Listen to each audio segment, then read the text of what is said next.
Now that you have experienced a number of different teaching activities, it is important for you to experience the flow of the teaching sequence and see how the activities fit into each part of the sequence.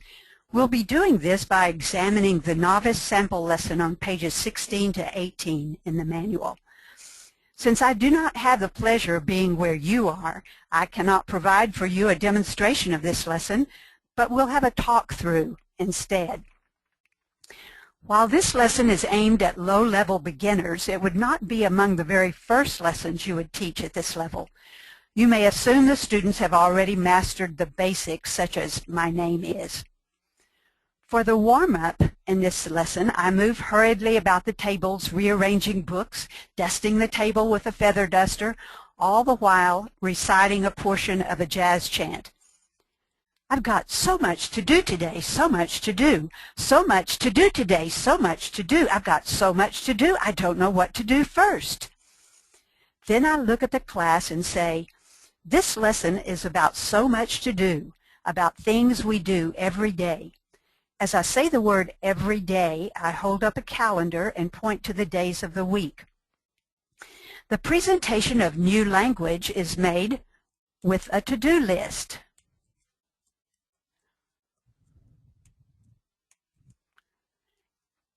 In just one moment, we're going to have that to-do list when technology cooperates. Thank you for your patience.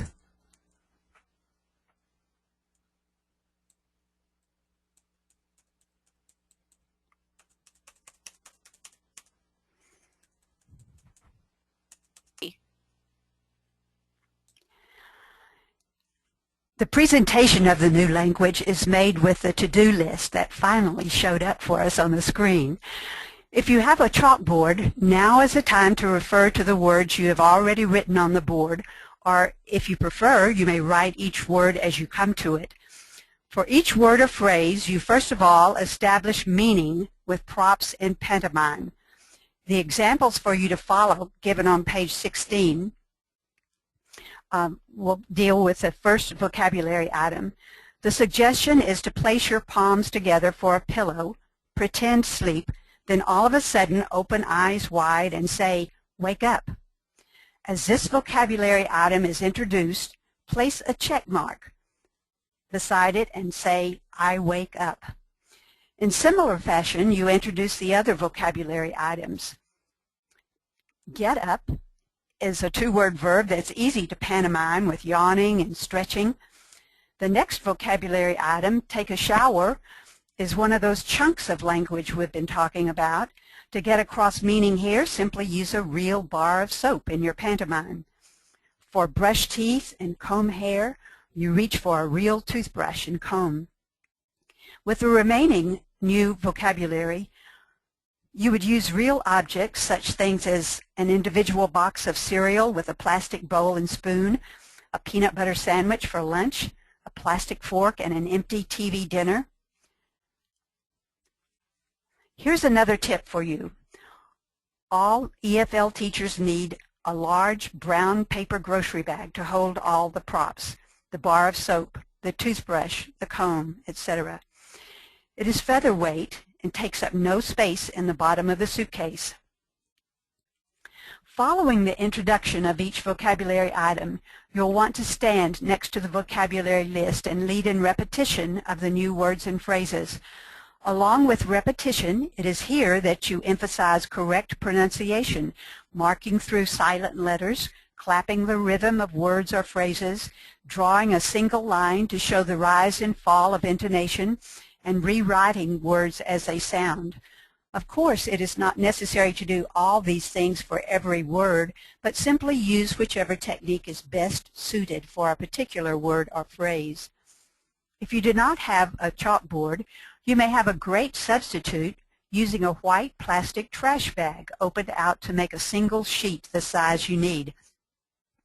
Instead of chalk, use a permanent felt tip marker for anything you will be using repeatedly, but use a washable felt pen when you truly need a substitute chalkboard.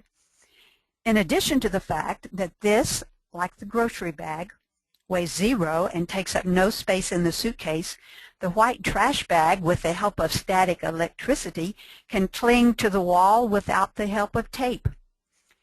In guided practice, remember the goal for all activities to provide repetition with variety.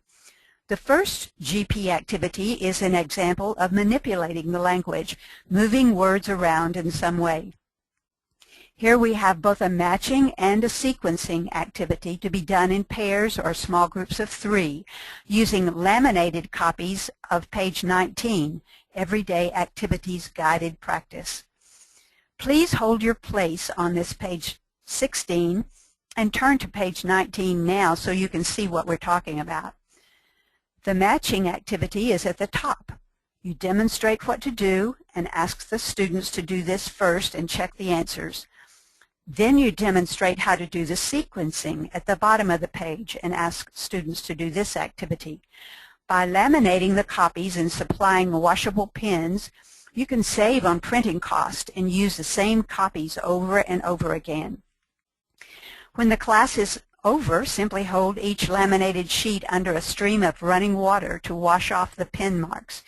You can add a fun incentive by announcing a prize for the first to finish with all correct answers. Here's another tip.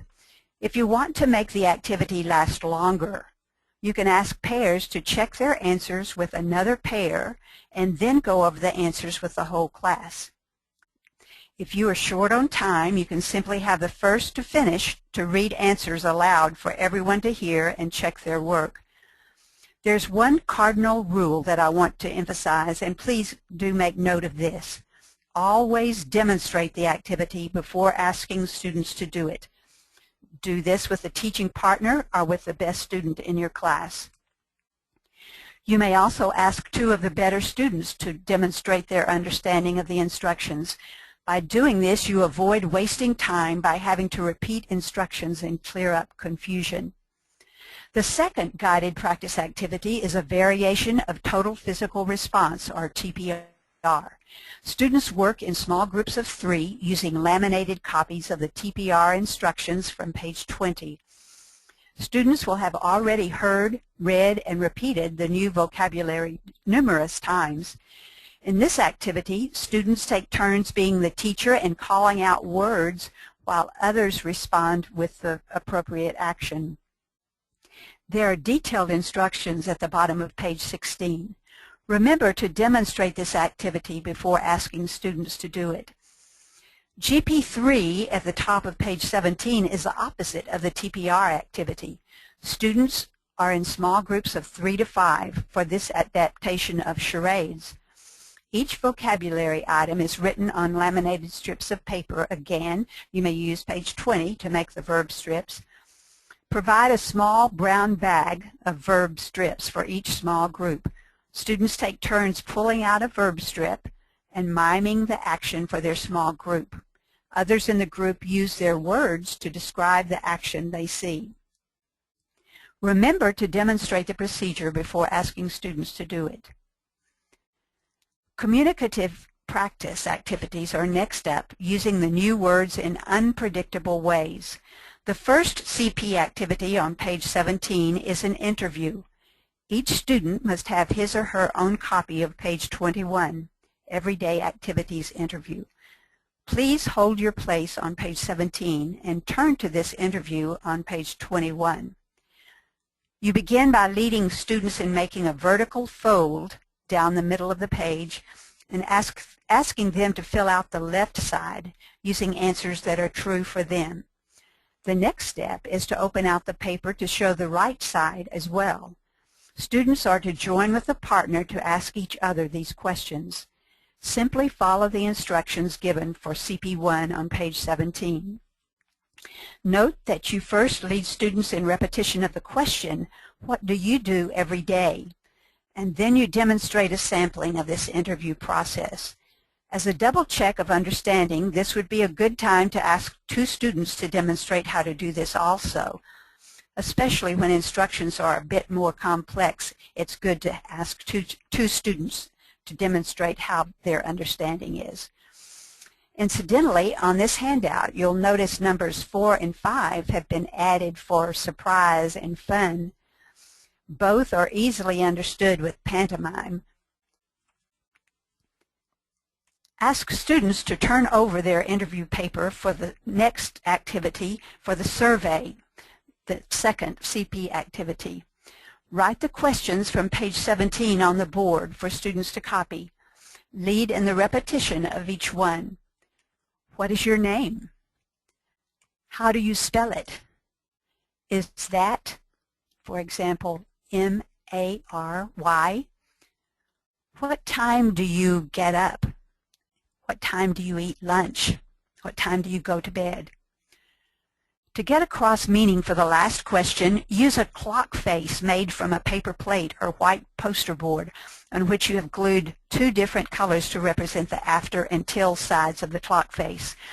With either of these, you must draw numbers 1 through 12 on the clock face and attach movable hour and minute hands with a brad in the middle.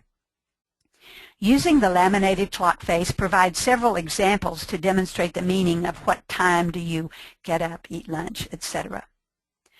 Guide students in preparing the rest of their paper for the survey with directions near the bottom of page 17. First of all, the headings: name, get up, eat lunch, go to bed. Then writing a number down the left side for however many students are in the class. Finally, the column dividers.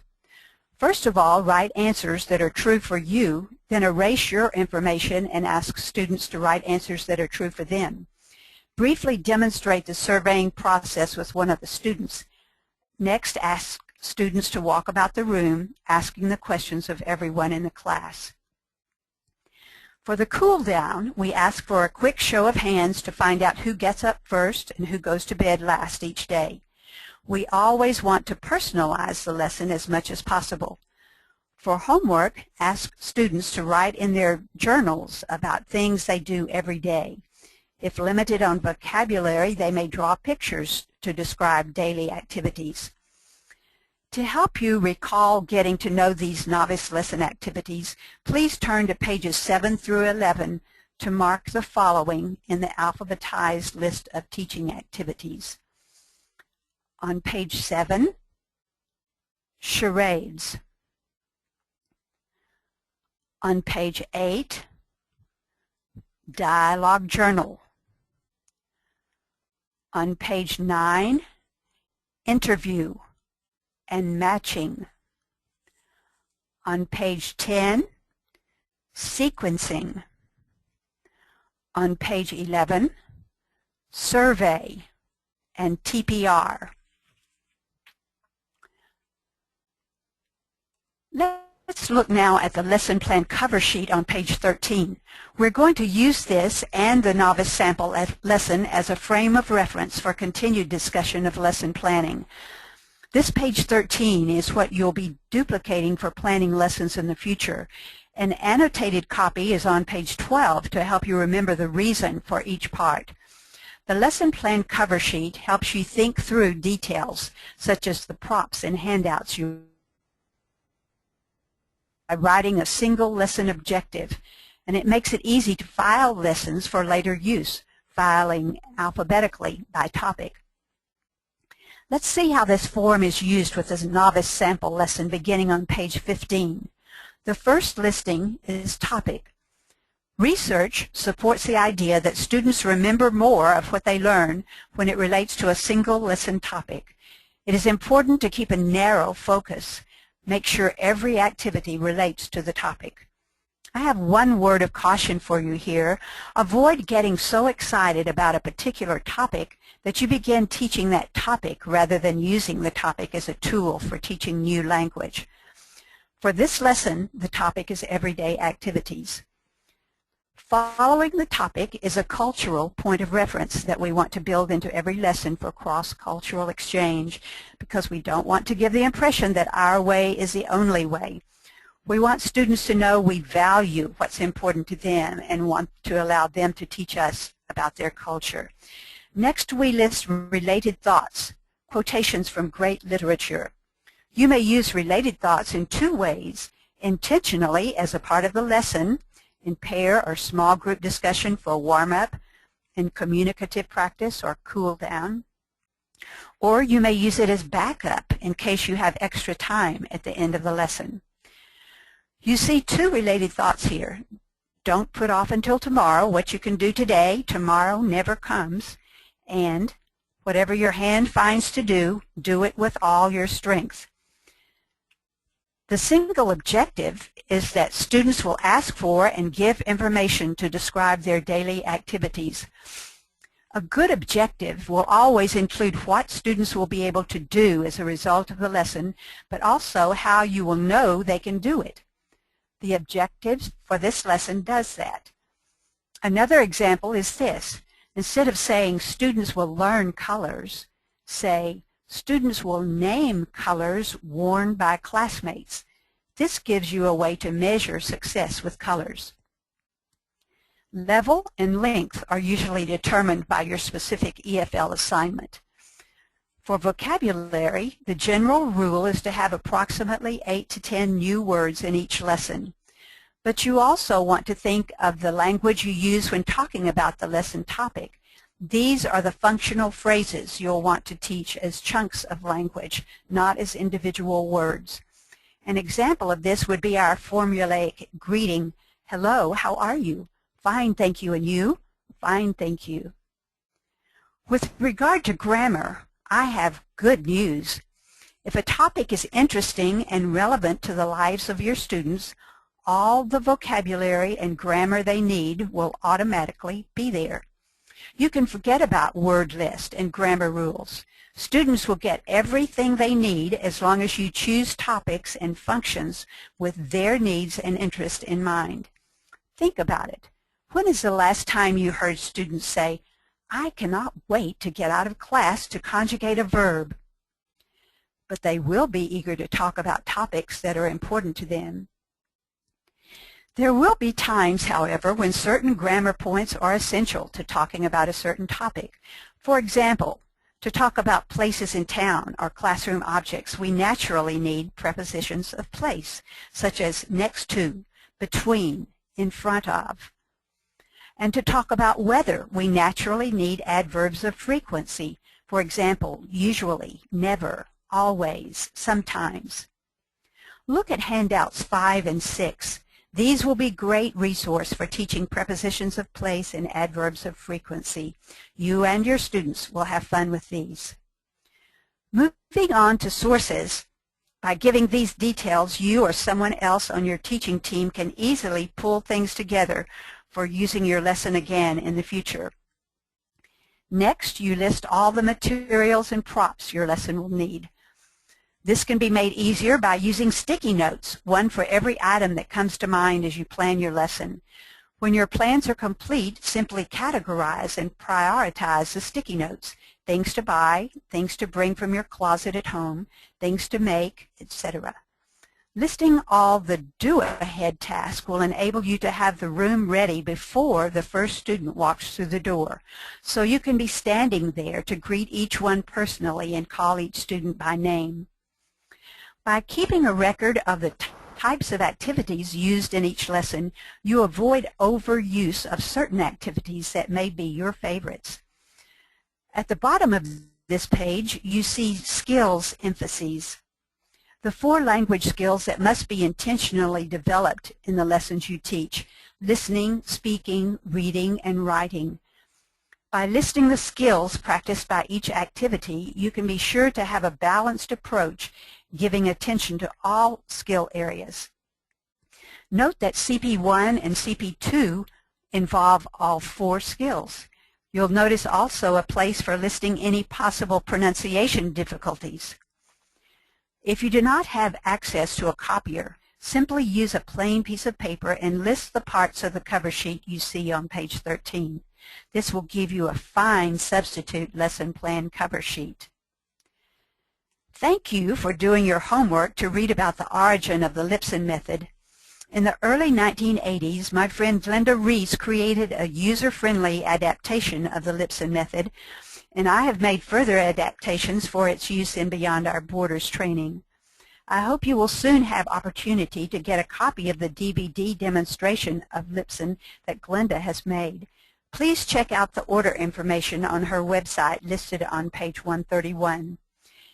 As you watch the demonstration of her teaching high school students, you will be interested to know that on the day of filming at the school, Glenda was walking down the hall to her ESL classroom with her well-planned lesson in tow when another teacher came rushing up to her with a desperate plea for help.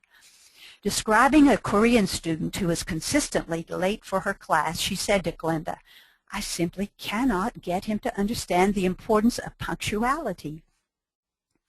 In the time it took Glenda to walk the remaining few steps into her classroom, she laid aside her carefully prepared lesson plan and formulated another in her mind.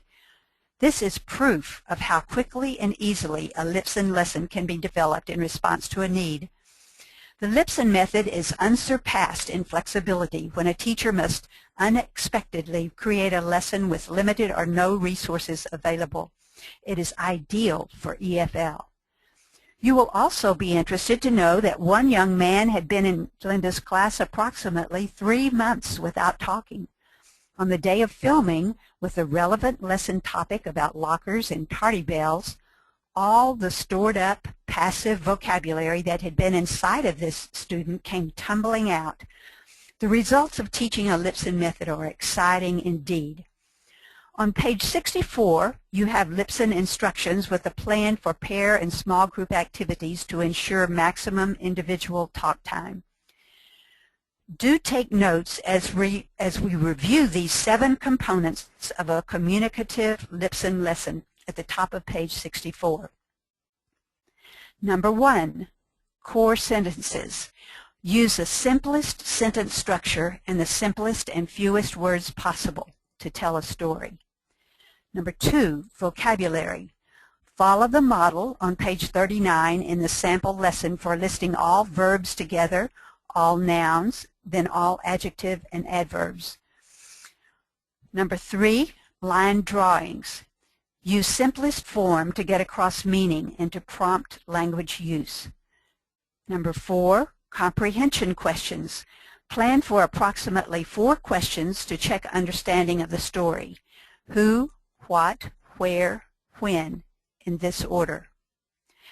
Number 5, adaptation questions. Use approximately 3 questions that relate the story to the lives of the students.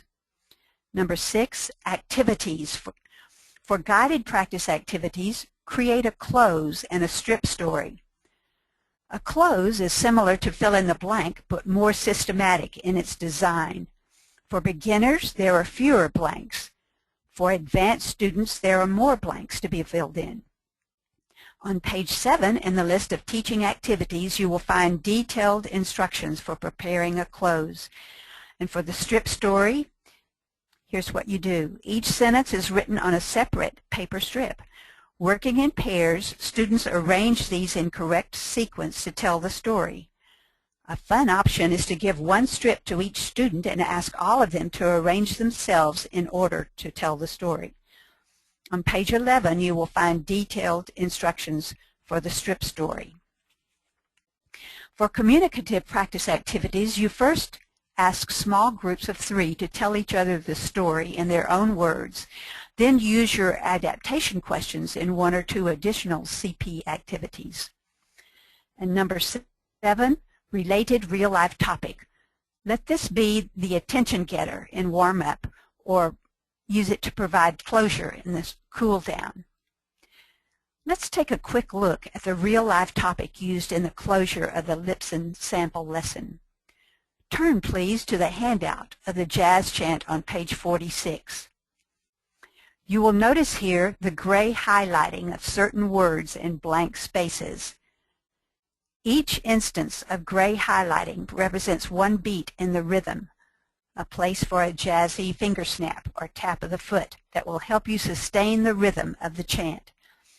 Take time now to enjoy this jazz chant on page 46.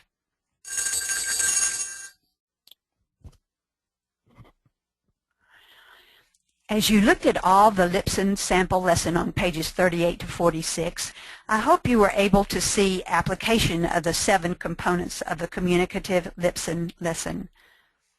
Did you also notice that this lesson provides for multi-level instruction? Let me give you 2 reasons why this is important, why it is wise to prepare for having more than one level of proficiency in your class, especially on the first day with your students. Students may be more or less advanced than you anticipate, or students may wish to stay with family members or friends who are not on their same level. If you insist on separating them, you may never see them again. Here's how to prepare for multi-level instruction. Write down these 2 simple steps. Number 1, use the same lesson topic for everyone in the class.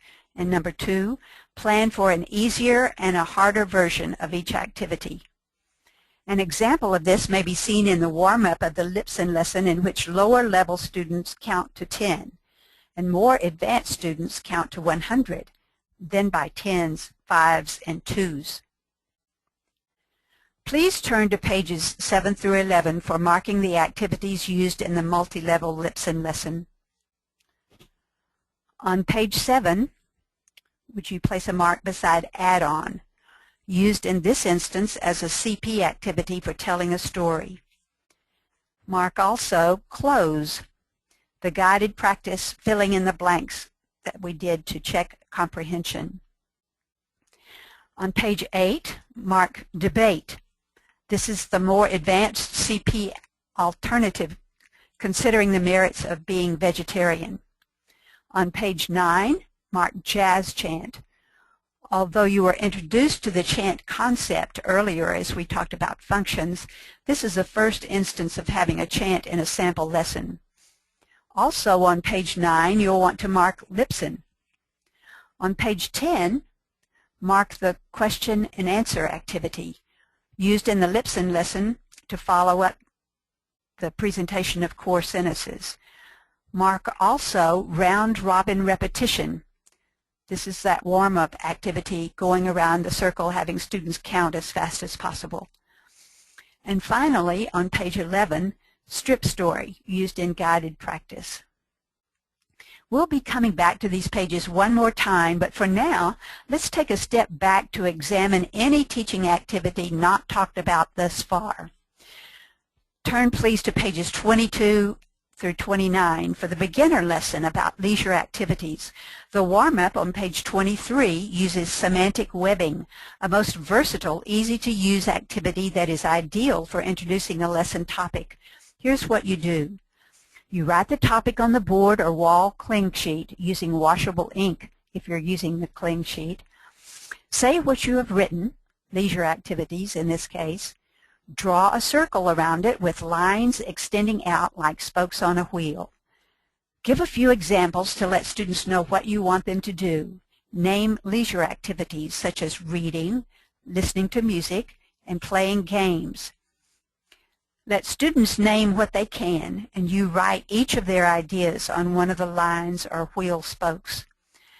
Ask students to copy these words on their paper or notebook and say, today our lesson is about leisure activities, what we do for fun, or what we like to do in our free time. Also on page 23, in presentation of new language, there's a dialogue that you present with a self-made audio recording of you and one other person, or in class with a teaching partner, or with one of the best students in the class. At the bottom of this page, GP1 has students using this dialogue. Now, zero beginners will need help knowing who takes the A part and who takes the B part. So here's a tip for you.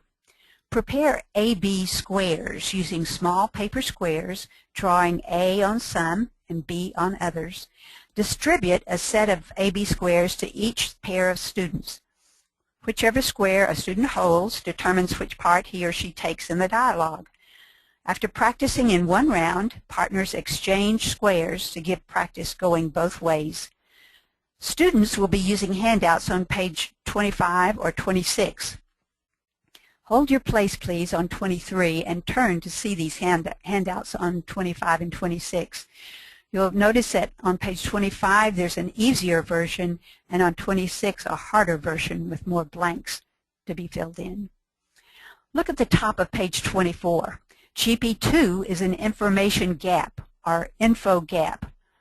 Hold your place here and turn to see the handout on page 27. Working in pairs, each two students have handouts with similar information, but each is missing different information.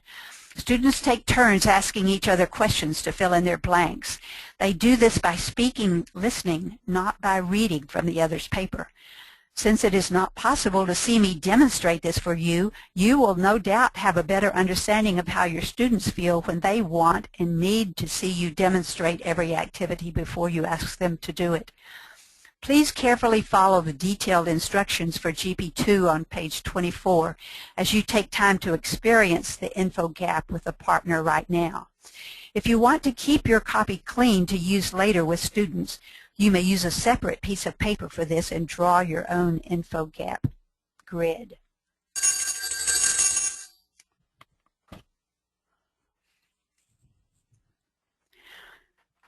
You may be wondering how to keep your students from looking on each other's paper to read answers rather than listen for answers.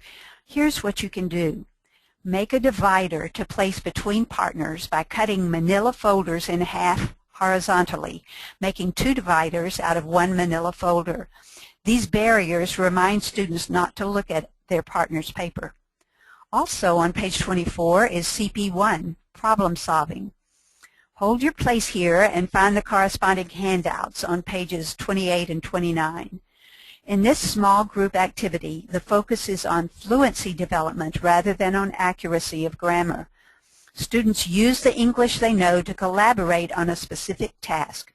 Make sure one in each group is a more proficient student so he or she can be a strong leader for the group. The answer key for this activity is on page 24. You'll want to go over the vocabulary list and instructions on the page 28 handout. Then help students get started by providing a couple of examples. On page 29, encourage students to look for all the clues with an apartment number. Point out that the person in apartment 12 likes tennis. This gives you the answer to place in the grid on page 28. Under apartment 12 for sport, you write tennis. Ask students if they can find another clue that has an apartment number in it. If needed, direct attention to the fourth clue from the bottom. Alice lives in apartment 20. Help students fill in Alice's name for apartment 20. Let's take time for you to problem solve this activity, working with a small group.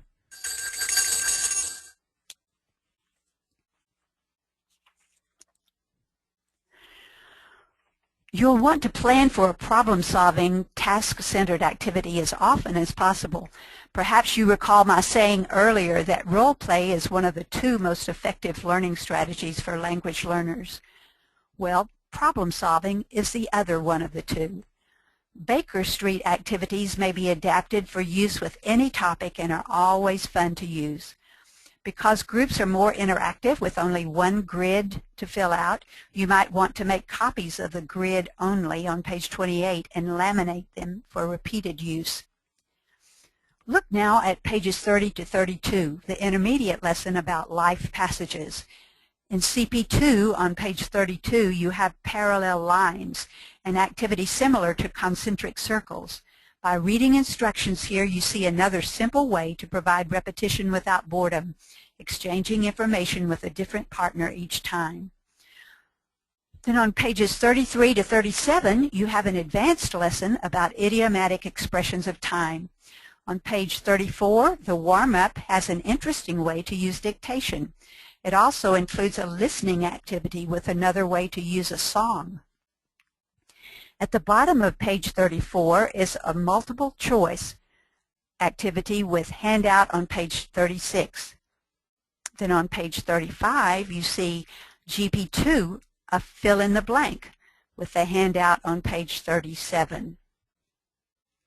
Both of these guided practice activities are good examples of manipulating language, providing repetition with variety.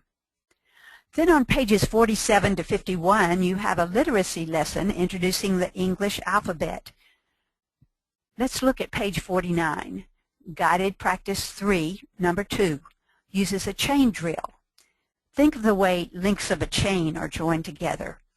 The teacher makes a statement, then asks a question of student 1.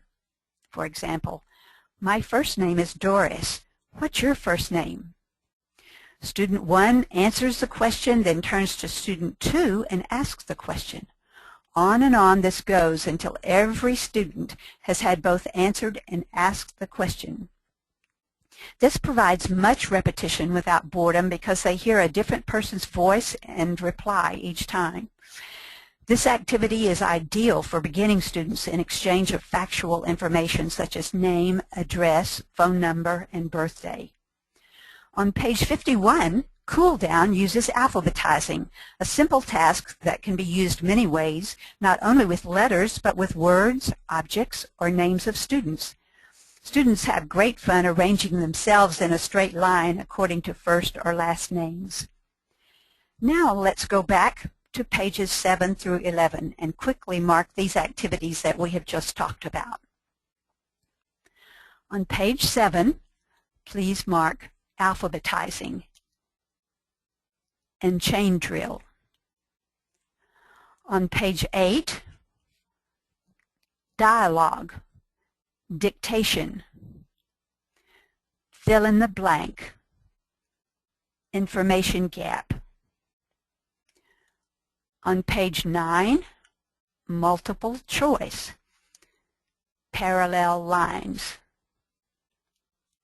And on page 10, problem solving, semantic webbing, and song. Now there are only 2 activities yet to be marked. One of these is categorizing that we'll use in a few minutes to review all these activities. The other is walkabout matching, a lively, versatile activity that engages students and may be adapted for any level and any lesson topic you teach. Please go ahead and mark categorizing on page 7 and the walkabout matching on page 11. Even a zero beginner can enjoy success by walking about matching single words and a corresponding picture, or number words and numerals. Advanced students can enjoy such things as matching halves of proverbs and then discussing those proverbs. On handout number 7, Proverbs, you have a long list that may be used by putting half of each proverb on one strip of paper and the other half on another strip of paper. Or you may use half of the proverbs on one color of index card and the other half on another color of card. Matching proverbs can be done in pairs seated at a desk or by piling jumbled colored cards in the middle of a circle for everyone to work on sorting. But it is most fun in a walkabout matching activity. In a moment, we'll be reviewing all 36 teaching activities, but first turn to the table of contents on Roman numeral 5 and allow me to point out a few of these to mark for later reading that will be especially important. Under Essentials for a TEFL Bag of Tricks, mark Dialogue Journal. Be sure to read carefully about this highly effective teaching tool that develops written fluency. Journaling is actually a written conversation between student and teacher. It is one of the best ways to share cross-culturally, to personalize interaction and quickly build relationships in which students feel free to share any thoughts and ask any questions. This is an invaluable tool for EFL teachers with large classes and limited time for getting to know students individually. As with any activity working toward fluency, there is no error correction. The teacher simply makes brief comments in the margin to connect with what a student is feeling and ask questions to encourage further conversation and writing. Granted, if you have large classes, you'll not be able to respond to journaling every day, but do plan to use this at least once in the beginning in order to have a connection and make every student feel special. One good way to go about this is to make your first lesson about family. yours and your students, and let the first journal assignment be for students to write about their families. Mark total physical response, the highly effective tool for teaching lower-level students and those who speak no English. The TPR adaptation that we had in the novice lesson represents the final step in the TPR process when students take turn being teacher. The detailed instructions here clearly specify the first steps in TPR. Mark also Idea Bank, where you will find more than 24 alphabetized activities not mentioned elsewhere in this training. One of my favorites is the dictation relay at the bottom of page 67. In this activity, one partner reads and speaks and the other listens and writes. The teacher holds up a brief statement or wise saying to be used for dictation. The dictating partners read this text, then run as fast as possible back to their partners who will take dictation. Several trips must be made back and forth in order to complete this dictation. Competition is lively and great fun. The first to finish is asked to read what has been dictated to check for accuracy. Having partners switch roles will allow each student to practice all 4 language skills. You may add to the excitement by offering a prize to the first pair with an accurate dictation. Mark also teaching tips, 42 tips to make your job easier, and mark suggested teaching helps, where you find 47 items that are helpful in the TEFL experience. One of my favorite suggestions here is the use of a giant-sized Ziploc bag for each lesson you teach, to have in one place everything for a single lesson, the teaching sequence with its pictures, props, and handouts. This greatly simplifies the process for 2-week volunteers. All they need to do is reach in their suitcase and pull out the Ziploc bag for each day as they come to it. Mark placement testing at the top of the next page, Roman numeral 6. In some places, the students will already be divided into classes for you to teach. But if you must do the placement testing, on pages 76 to 79, you will find a variety of ways to do this. One of my favorites is the use of a story without words, such as this one you see here from Picture Stories for Beginning Communication by Sandra Heyer, H-E-Y-E-R. You can quickly determine how much English a student knows and divide students on 3 levels using this plan. One who has no response or uses minimal words goes to the beginner class. One who can tell the basic story using simple vocabulary and sentence structure will be in the intermediate class. And those who tell the story and elaborate with rich details will obviously join the advanced class. Take a few minutes to have fun telling this story in your own words to each other.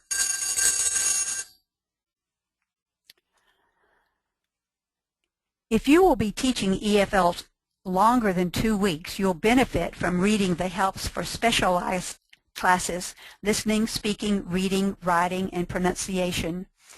Finally, mark what materials to take or have with you. This list also will be helpful to those whose assignments are longer than 2 weeks. As we review all the teaching activities in preparation for your planning an original lesson, please turn to the blank page for taking notes opposite the teaching sequence, page 6. Soon you will be asked to work in small groups to develop an original lesson that you will present to everyone in your class. To prepare you to do this with confidence, let's make certain that you clearly understand the difference between guided and communicative activities. Knowing this distinction is of crucial importance in lesson planning to prevent a confusing going back and forth between the 2 types of activities. The goal is a systematic flow that takes students from an emphasis on accuracy to an emphasis on fluency, from the more structured or teacher-controlled activity to the less structured student-controlled use of language. On the screen, I will show you first a characteristic of guided practice, then the corresponding characteristic for communicative practice. This would be a good time for note-taking to give you clarity regarding these important differences. Guided practice works for accuracy. Communicative practice works for fluency. GP has error correction. CP has no error correction. GP has manipulating language. CP has creating language. GP has predictable answers. CP has unpredictable answers. GP has canned or contrived language. CP has real-life context. In GP, there's little room for error, and in CP, there's spontaneous expression of one's own thoughts, opinions, feelings, and ideas.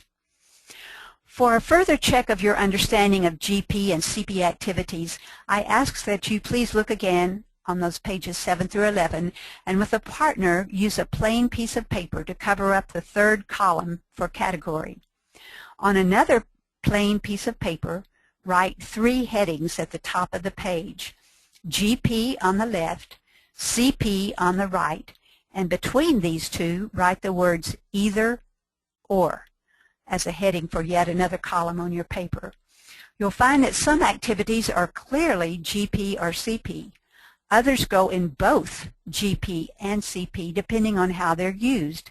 An example of either or would be the add-on activity.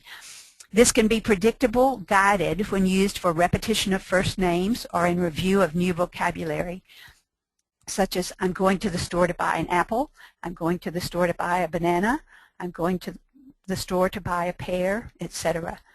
Granted, students would be practicing spoken English, but there would be little room for error. Hence, it belongs in the guided category. See what list you and your partner come up with as you assign each activity to either GP, CP, or in the middle, either or.